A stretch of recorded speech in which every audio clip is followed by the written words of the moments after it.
Selamat malam Bapak Ibu yang saya hormati. Berikut kita akan membahas tentang modul ajar. Untuk modul ajar ini, pembahasan pertama tentunya kita akan membahas tentang eh, keputusan Kepala Badan Standar Kurikulum nomor 032/H/KR/2024 tentang CP pada pendidikan anak usia dini sampai sekolah menengah. Nah, di SK Kabadan ini terdapat beberapa CP-CP yang kalau kita mau fokus kita bisa membuatnya melakukan bookmark seperti ini. Jadi tinggal kita klik bisa langsung masuk ke mapel IPAS kelas 10 SMA. Dan untuk CP-CP di tiap mata pelajaran itu sebenarnya karakteristik. Jadi yang memahami tentang CP IPAS kimia ya, guru-guru kimia. Jadi kita tidak bisa menyamakan antara pemahaman CP guru kimia dengan guru bahasa Indonesia misalnya. Karena nanti di bagian CP ini punya karakteristik sendiri-sendiri. Misalnya di mapel IPAS kimia kelas 10 SMA ya. Kalau kita cermati di sini ada beberapa uh, materi yang harus dipelajari siswa. Kemudian semua upaya dikerucutkan untuk pencapaian tujuan pembangunan yang berkelanjutan atau Sustainable Development Goals atau SDGs. Nanti untuk pelajaran yang lain mungkin bisa dicermati sendiri-sendiri.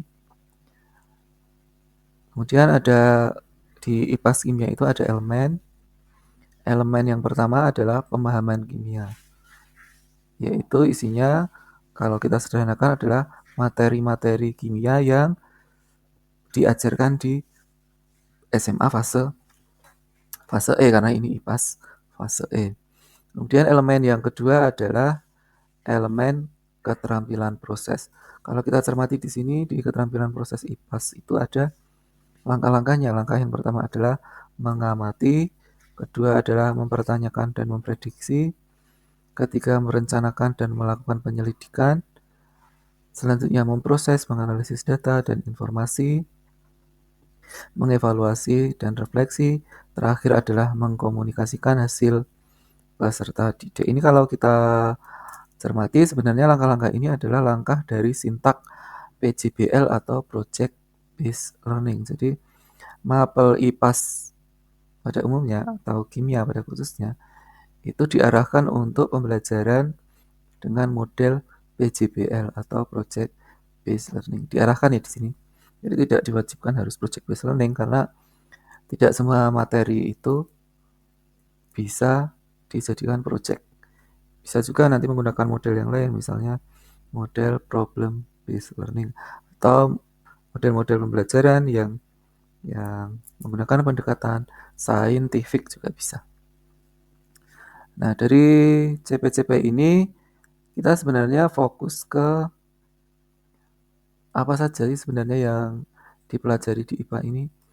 Kemudian IPA itu kan sebenarnya dikasih dua pilihan. Apakah diajarkan oleh satu guru mengajarkan kimia, fisika, biologi, atau diajarkan terpisah guru kimia sendiri, fisika sendiri, biologi sendiri. Itu sebenarnya diperbolehkan memilih antara dua pilihan tersebut. Kalau diajarkan satu guru, itu berarti ada plus minusnya juga sebenarnya. Nanti bisa dibahas di lain waktu. Nah, kita lanjutkan untuk materi-materi IPAS itu apa saja. Itu ada di elemen pemahaman kimia. Di sini ada materi-materi yang nanti bisa kita pilih mana yang materi biologi, mana yang kimia, mana yang fisika, dan mana yang bisa diajarkan oleh guru kimia, fisika, dan biologi. Kalau kita sudah bisa menentukan materi-materinya apa saja, berarti kita bisa tahu, berarti materi itu diajarkan di kelas 10 karena fase E. Selanjutnya kita menuju ke instrumen pembelajaran ya.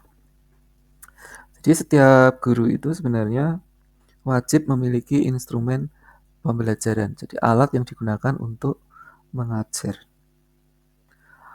Alat atau instrumen pembelajaran ini ada banyak. Salah satunya adalah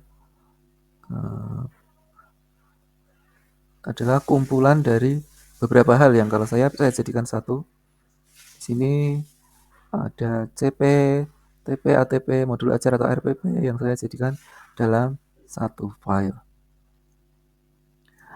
Kita menuju ke CP tadi, CP dari nomor 032 tadi, kita pahami isinya apa, kemudian kita tentukan mana yang diajarkan di mapel kimia, kemudian keterampilan prosesnya adalah sintaknya PJBL. Lalu fase F itu materinya juga apa saja kita cari tahu di SK Badan nomor 032 tadi. Kita cari tahu di fase F kelas 11-12 itu materinya apa saja. Kemudian keterampilan prosesnya juga kita lihat.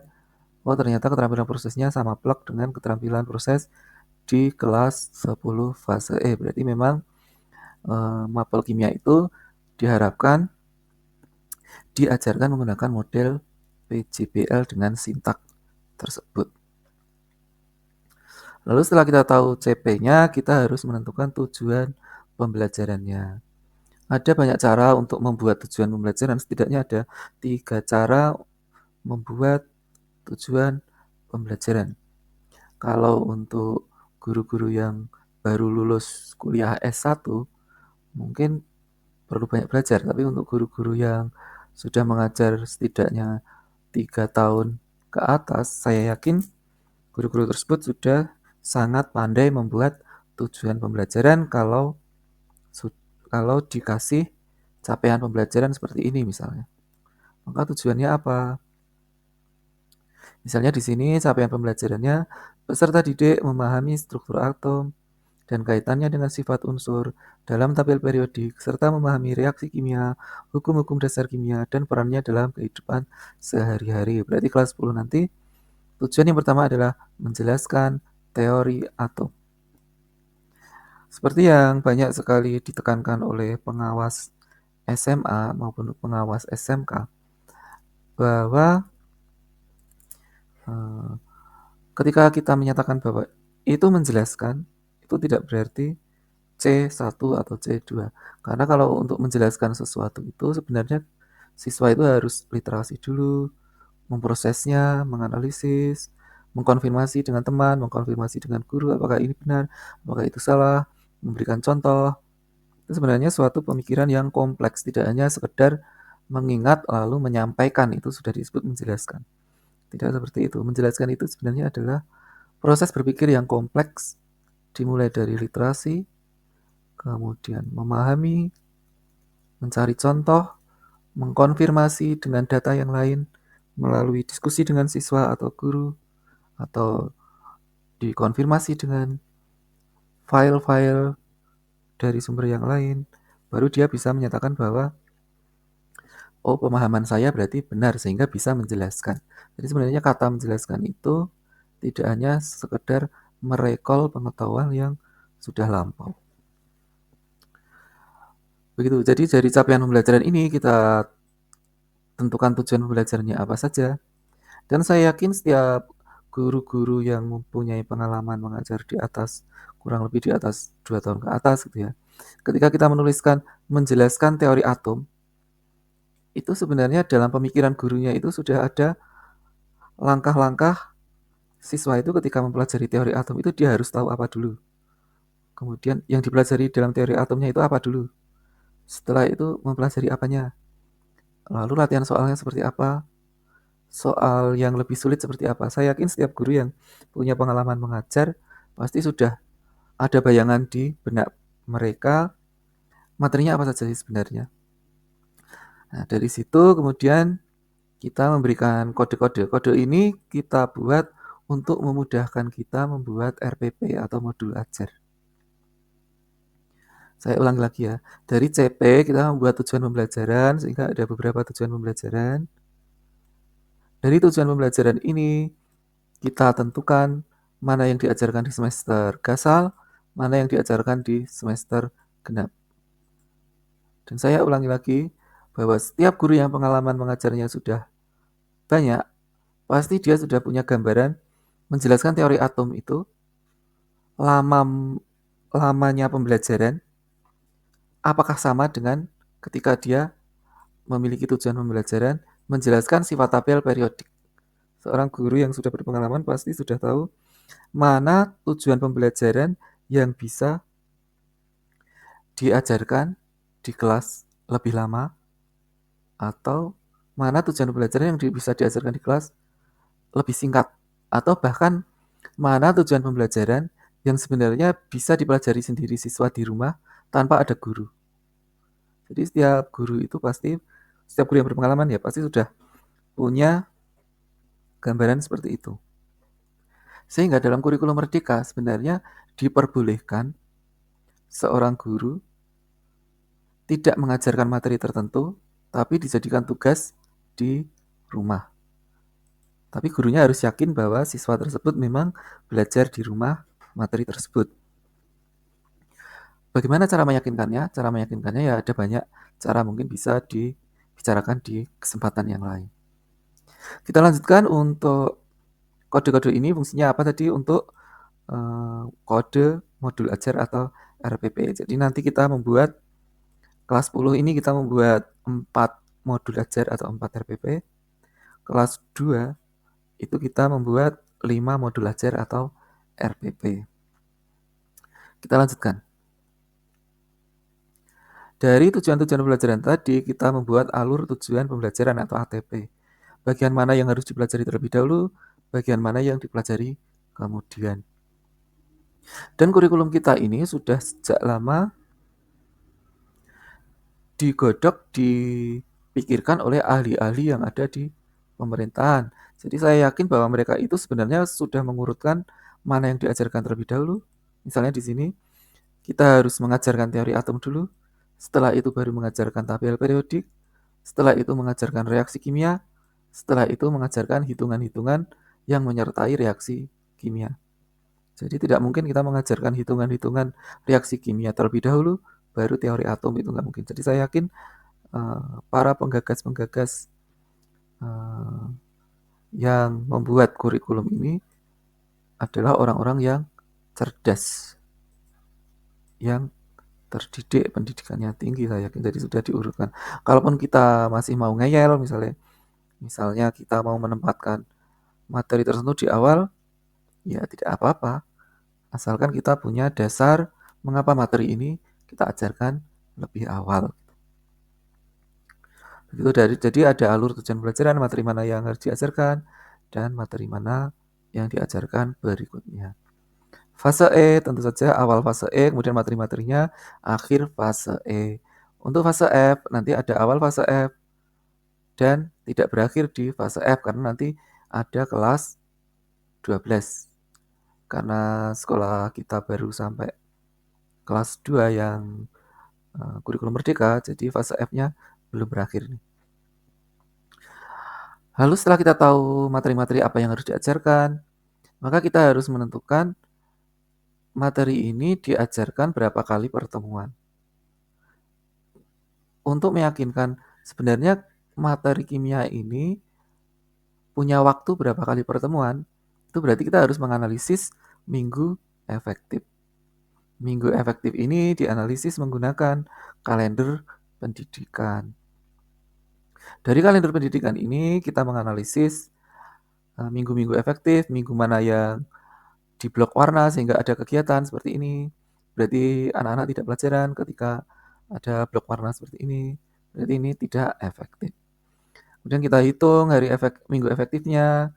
Di sini di bulan Juli ada 1 minggu efektif. Di bulan Agustus ada 3 minggu efektif dan seterusnya. Lalu minggu efektif itu kalau kelas 10 itu berapa JP kimianya? Oh, ternyata kalau kelas 10 itu pelajaran kimia 2 JP. Kalau kelas 2 berapa CP? 5 CP. Sehingga kita nanti bisa mengira-ira tujuan pembelajarannya yang tadi kita tulis untuk program tahunan supaya kita tahu tujuan pembelajaran ini diajarkan berapa kali pertemuan. Mengapa menjelaskan teori atom ini 2 kali pertemuan atau 2 kali 2 CP? Mengapa menjelaskan sifat tabel periodik ini 4 kali 2 CP? Lebih banyak dibandingkan menjelaskan teori atom. Guru-guru pasti lebih paham mengapa dia jam tatap mukanya lebih banyak atau kita buat lebih banyak. Bisa karena materinya kompleks sehingga butuh waktu lebih banyak, atau bisa jadi karena materinya terlalu luas atau terlalu dalam sehingga waktu yang dibutuhkan juga banyak. Jadi setiap guru yang berpengalaman mengajar pasti dia tahu mana yang harus banyak CP-nya, mana yang bisa sedikit CP-nya. Dari program tahunan ini lanjut ke program semester. Di program semester ini sebenarnya digunakan untuk mengira-ira apakah diajarkan di bulan apa. Misalnya menjelaskan teori atom ini kalau menurut hitung-hitungan hari efektif dan program tahunan tadi 4 CP berarti terbagi di bulan Juli 2 CP, bulan Agustus 2 CP gitu. Menjelaskan sifat tabel periodik itu 4 CP di bulan Agustus dan 4 CP di bulan September.